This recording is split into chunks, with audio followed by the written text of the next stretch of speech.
Now, your For You page may not be for you anymore. Social media platforms have been praised for revolutionizing the flow of information, uploading news that those in power didn't want you to see, mobilizing the masses to take to the streets, resulting at times in the fall of governments. But slowly, that is starting to change too. I'm Stefanie Dekker, and welcome to The Street.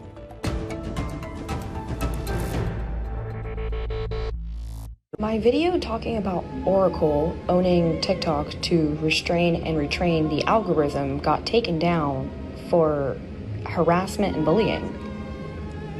In terms of this deal, TikTok will be owned by a majority of American investors and controlled by a board of directors with extensive national security and cybersecurity credentials. In partnership with the U.S. government, Oracle will serve as TikTok's trusted security provider. Let's talk about the man who will soon control what you can and cannot see here on TikTok. Larry Ellison is one of the largest individual donors to the IDF, and he is also the executive chairman and co-founder of Oracle, the company that will be responsible for retraining the TikTok U.S. algorithm. You know, there's only 4, maybe 5 large media companies that own every single TV station channel that you watch, me and you watch. They describe as being able to shape the way Americans read, listen, watch, and most importantly, understand the news.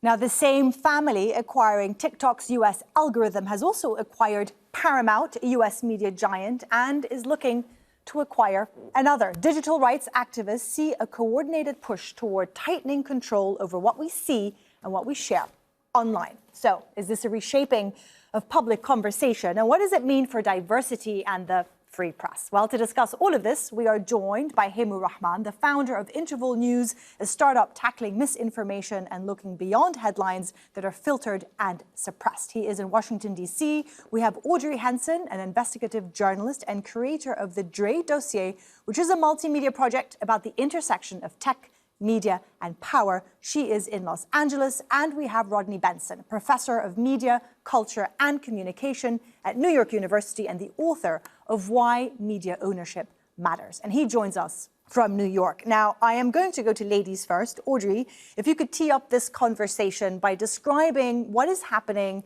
in the US when it comes to the media landscape, both the mainstream traditional media and social media. Yeah, I think right now we're seeing a difference in ownership. You know, ownership used to mean in terms of like the newsroom or the studio and who's making content. But now I think that conversation is changing to the cloud and that the newsroom is running on. You know, we're looking at a point where ownership is the infrastructure of the algorithm, not necessarily just the content that's being put out there. And that's a really terrifying thing. How much of the media landscape can a single family control? Watch this. This is the Ellison family. Currently, David Ellison owns all of these brands, okay? Everything from CBS News to Nickelodeon to the Smithsonian Channel. If his dad was given the right to purchase TikTok, then the Ellison family would own a significant amount of the programming from entertainment to news that you see. In addition, David Ellison is allegedly in talks to try and buy Warner Brothers Discovery. If that merger were allowed to go through, then David Ellison would also control all of these channels. This is sounding like a monopoly. Well, it's not, because these are all separate people with separate companies, although yes, I see the concern of one family owning pretty much all of the entertainment that we have access to in this country. Rodney, break down the ownership for us, if you will. It seems that the owners of these massive companies are becoming, the number is becoming smaller and smaller, right? In the hands of a very few. Who are they? What are their intentions? Well, that's right. But it's important, I think, to not just look at concentration of the number of firms, but the kind of forms of ownership. And what we're seeing is a shift towards 2 kinds of really concerning ownership forms. One is where you have a dominant shareholder or a private owner, where that owner has a lot of discretion to kind of use the media for their own political and economic purposes. And the other is towards these multi-industry conglomerates, where there's all kinds of conflicts of interest and all kinds of vulnerabilities that the company has, where they're subject to regulation and they have contracts with the government. And so that creates a situation where the kind of political pressure that can be put on the media is really intense. And the Ellisons really bring all this together in a way that I think none of the other owners do. They bring together this extreme consolidation across multiple media, including legacy and cable media, as well as social media.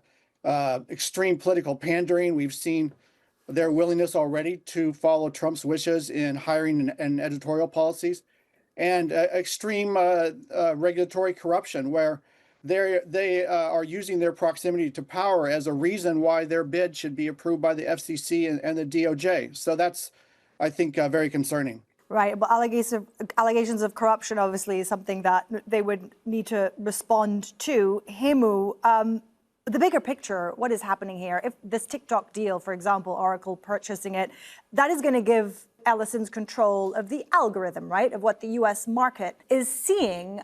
Break this down for us. What message is this sending? I think that we've been graced with a period where TikTok has been, to some extent, to whatever extent we're aware of, free of that, right? So it's been one of the few platforms, social media platforms, we know what's going on. There's clear evidence and reports around what's being filtered and not filtered on Facebook, Instagram, on Google. So I think that the message it's sending is that I think it's, the majority of people there are enough people on TikTok, enough consumers on TikTok that are very aware of the fact that this filtering will be increased and that the content they see and the worldviews that they get to form will be increasingly manipulated.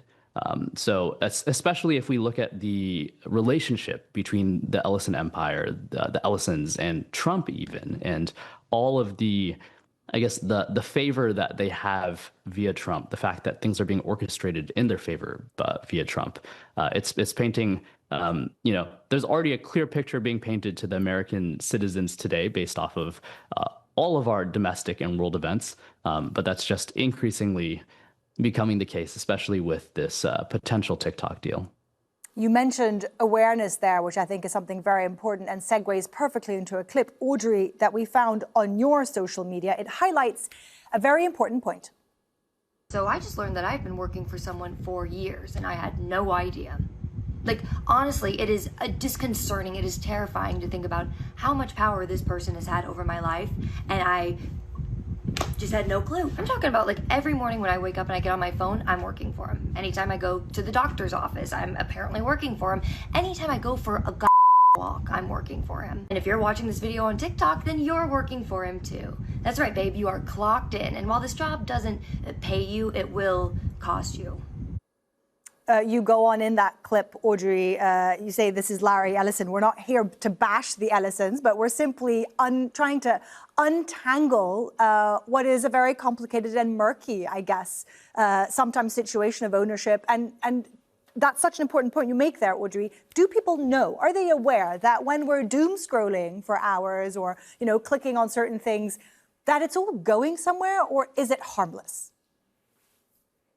Yeah, I mean, we create in many ways these opaque algorithms we have no oversight on. So like, when this new TikTok algorithm is going to be trained on American data or something along those lines that we've been told, we have no idea when these algorithms actually will change. I know myself, I feel like I'm noticing shifts in the algorithm like as we speak. And sometimes I'll notice like, oh, they want me to do more trend pictures where you do use all these different filters to help, get more data to train the algorithm. And it's this constant wondering and never having any answers to it that is so dangerous. I mean, when you look at TikTok's consortium board as it stands, like all of the companies that are on that board, you've got Oracle, of course, you've got Silver Lake, which is still the VP of Silver Lake. David Rue was at Oracle and was the VP of Oracle. You've got MGX, Abu Dhabi, who they have $1 billion worth of money in Stargate with Oracle and the Ellisons. I mean, you've got Andreessen Horowitz, Michael Dell, like all these people, they each have like a member of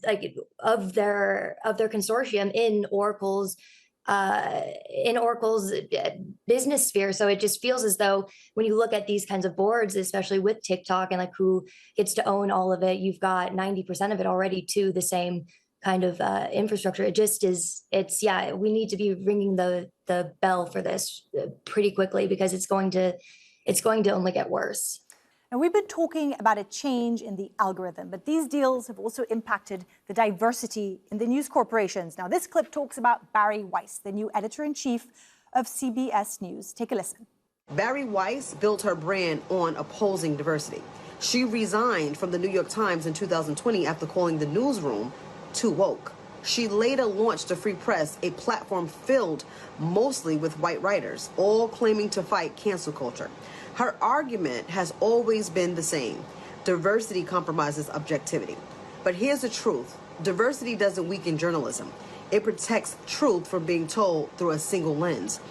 When CBS News was acquired by her platform, the Free Press, Weiss took control. And soon after, the layoffs began. Trey Sherman, a black CBS producer, came forward on TikTok and said it plainly. All the producers who were laid off were people of color. Every white producer got reassigned. Now, CBS hasn't denied it. They just call it a restructuring. Rodney, I'm going to throw that one to you. A reaction to that, but also the announced cancellation of the Stephen Colbert Late Show by CBS. That's going to happen next year. What prompted this? What message does it send? What sphere are we entering into? Well, I mean, this goes back to, I think, their trying to rebrand and related to the pressure that they were getting from the Trump administration in order to get their mergers and their deals put through. So they're moving rightward. They brought in an ombudsman with strong conservative connections. They brought in Barry Weiss, but I will say, they're I think somewhat aware of optics. In that the announcement just recently that the Jon Stewart show would be continued through 2026. So I think they're playing a dangerous game here, balancing their need to stay in the good graces of the Trump administration, but also not completely ruin their brand. I don't think they want to move to kind of an extreme right-wing branding. They want to sort of have some crossover appeal, and so they're trying to balance those competing pressures. Audrey, how concerning is this when you have, in a way, some people used to say that comedians could get away with political criticism more than others, but it seems everybody is fair game these days. It seems as though they're all moving in the shadows with it, and so it's a very dangerous thing.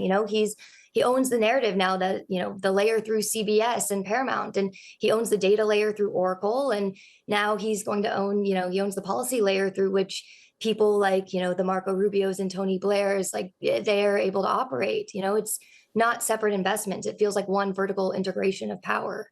One vertical integration of power. Well, the relationships between these major companies can be quite close, as Audrey was referring to there. Some would call it incestuous. Oracle has recently been involved in some financing moves with OpenAI and NVIDIA, which appear circular. Money, ladies and gentlemen. OpenAI doesn't have money. That's the problem. At least their own money. They're not for profit. They're trying to become for profit. They're not for profit yet. 700 million active monthly users, whole 9 yards. They don't have any money. So Oracle just had this big announcement. OpenAI is going to make a huge investment with Oracle. They're going to invest over $100 million into Oracle. Sorry, 100 billion, not million. How is OpenAI going to make a $100 billion investment into Oracle if they don't have any money? Well, interesting enough, Oracle is now making a $100 billion investment into NVIDIA. Oracle's got a lot of money. By the way, ladies and gentlemen, does anybody want to know how Oracle's financing that? That is right, ladies and gentlemen. They are offering 40-year corporate bonds. We now have Oracle announcing a $100 billion investment into NVIDIA. And what was the announcement yesterday, ladies and gentlemen? Anybody remember? NVIDIA is now doing a $100 billion investment into OpenAI. Just put it this way, okay? NVIDIA's price has gone up. NVIDIA announces that they are investing $100 billion into OpenAI. OpenAI now buys capacity, okay, from Oracle, which causes Oracle's stock to go up. They use that money via the corporate bonds, right? And what do they do with that money? They buy more chips from NVIDIA. Hemu, I want to get into your past expertise, which is cryptocurrency, if I understand correctly. And I want to broaden this out a little bit. We are looking at tech billionaires owning media companies, traditional ones, owning social media, owning artificial intelligence, which these days is an umbrella over pretty much everything, cryptocurrency, Bitcoin, coming from a murky origin of tech bros. Are we moving toward a world where the power is somewhat removed from elected officials in government and moving more toward these kinds of individuals that control so much of what we do? Absolutely. Absolutely. It's been moving that way quietly for a while. And you can kind of see not even evidence, but it's as plain as day, the folks that Trump continues to invite to the White House, right? The ones who have an amazing amount of leverage. It's a type of leverage we don't pause to think enough about.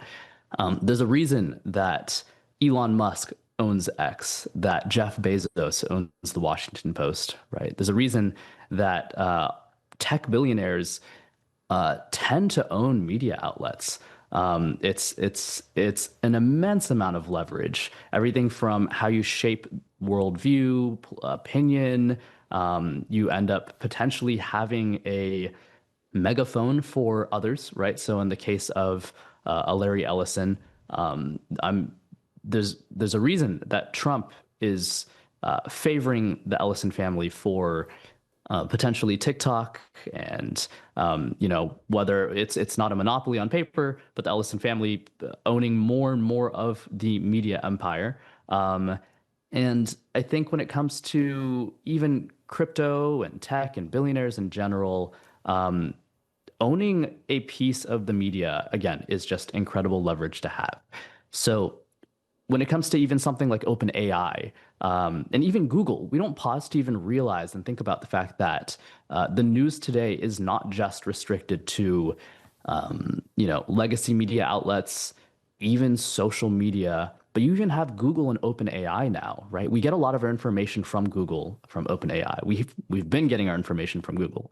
And actually just yesterday, I was pausing to think about how we're not even talking about Google as part of the picture, right? We're not talking about what's being fed into OpenAI for our understanding of the world. When we try to understand a certain topic, certain world event, certain news event, we don't think about what's being filtered on tech platforms that shape our view of the world. So I think it's absolutely fair to say, and it's something for us to all be very mindful of, the fact that so much, not just power and leverage, has just been consolidated with people in tech, people who own tech companies. And I'm going to jump in there. The state of the world that we've quietly shifted towards. Hemu, yeah, because Donald Trump did call Larry Ellison the CEO of everything. And also, I just want to clarify when I said murky world of tech bros when it comes to crypto, because of course, nobody really knows who Satoshi Nakamoto was and who started it. I mean, it's a source of a lot of speculation, but it is a very closely guarded secret. Audrey, what is the aim here? What is the relationship between tech and politics and power, if you can break it down in terms of the future?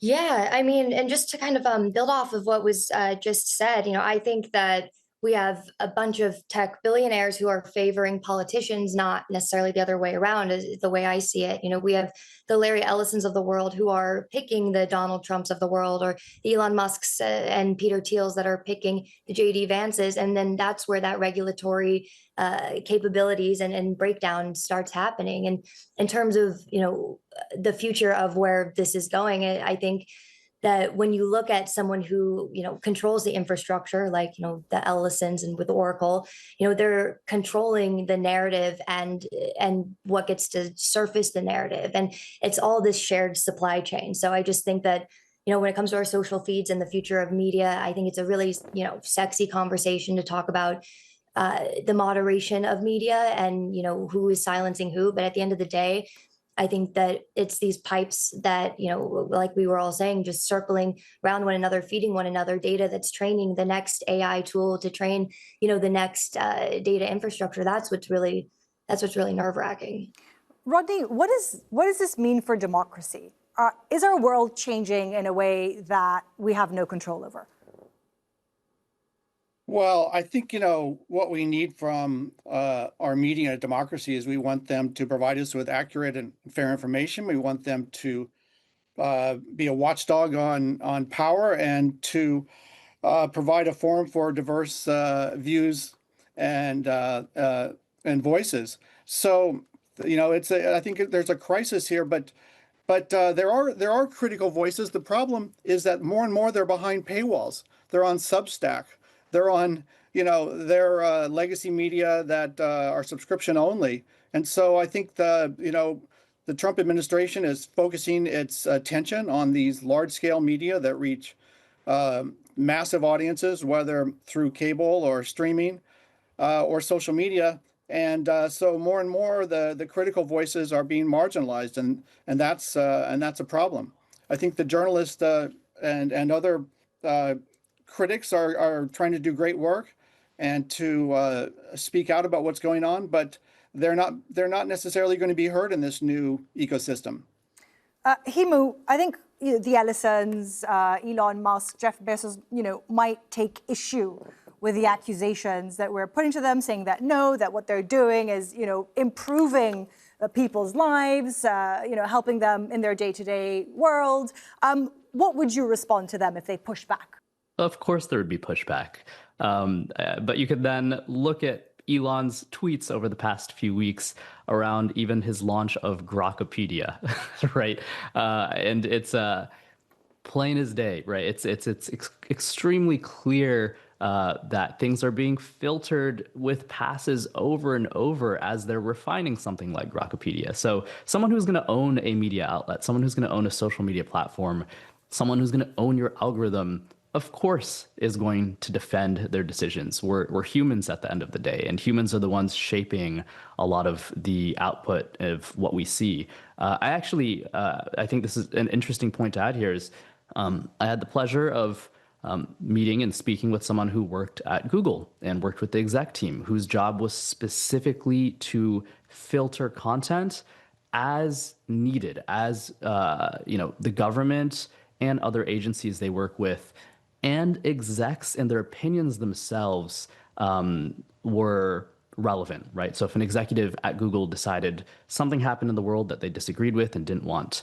publicly visible or at the top of search results, it's being reframed and bundled as security, right? It's national security, it's security for the Google team. Sure, there are absolutely cases where maybe there's a flood of Russian misinformation being pumped in during the elections, right? They're definitely justified instances, but they don't realize the tool that they're wielding, right? It's massive for their ability to just filter things on a whim. So I think, whether it's Elon, whether it's the folks at Google, It's a lot of control, isn't it? Audrey, I'm going to leave the final word to you.